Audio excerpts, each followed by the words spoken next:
The research question we based our hypotheses on analyzed the relationship between product type and persuasive appeals in alcohol and tobacco advertisements. The study focused on ads of these products from various magazines. In both alcohol and tobacco ads, a kind of appeal is needed to entice consumers to at least look at the ad, if not to actually purchase the product. Depending on the type of alcohol featured in the advertisement, there are certain aspects and characteristics that are used. Overall, different types of alcohol and tobacco each have different ways they portray their product, and how the advertisement is set up will depend on what message or image the company is trying to associate with their product. Our sample size was a total of 647 advertisements from an assortment of different magazines. We used a simple random sample. A simple random sample is described as numbering all the items in the sample and pulling them from a random order. From our sample frame, we chose consumer published magazines. We broke the genres into women's, sports, tabloids, men's, news, entertainment, home and garden, and food. Within each genre, each person chose specific magazines that they thought would have alcohol and tobacco advertisements. The first hypothesis involved each of the 4 product types and compared the prevalence of social appeals over humor appeals in the overall ads. A social or image appeal was found much more frequently in ads of all product types, moreover humor appeals.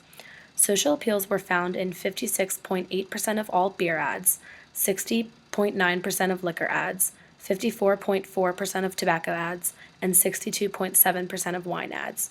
Humor appeals were found significantly less for all product types, as social appeals accounted for over half of the appeals.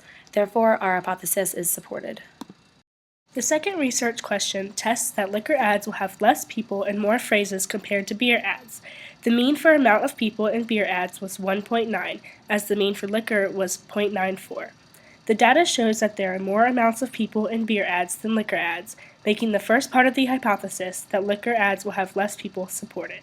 The second part of the analysis looks at the presence of a phrase in the same product types, beer and liquor. Liquor is hypothesized to have more phrases than beer. In the study, 100% of all beer ads in the sample had a phrase. For liquor ads, there was slightly less evidence of the presence of phrases at 94.4%. Through the analysis of the data, it is not supported that liquor ads contain phrases more often than beer. Overall, this hypothesis was not fully supported. The third research question asks if there is a correlation between beer ads and athletic settings over other settings. 4 different variables were tested, including intimate, athletic, social, and party settings. Of the 4, intimate, social, and party settings were not found to be prevalent in beer advertisements, as they were each found in below 11% of the ads. However, athletic settings were found in 12.9% of all beer ads, making this setting, by a small margin, the most prominent. This supports our hypothesis. The fourth and final hypothesis in the study involves identity signaling appeals and non-identity signaling appeals in tobacco ads. It is hypothesized that identity signaling appeals will be used more in this particular product's type's ads. There were 92 total tobacco ads in the data sample. Of these ads, 52 had identity signaling appeals at 56.5%. The rest of the 40 tobacco ads were found to be non-identity signaling at 43.5%. Identity signaling appeals being more prevalent in tobacco ads than non-identity signaling appeals is supported. In conclusion, we found that persuasive appeal varied among the product types, but there wasn't a strong enough link between the specific product types and a specific persuasive appeal. Some follow-up research could be done to investigate whether or not the magazine genre has anything to do with the setting or persuasive appeal the ad uses.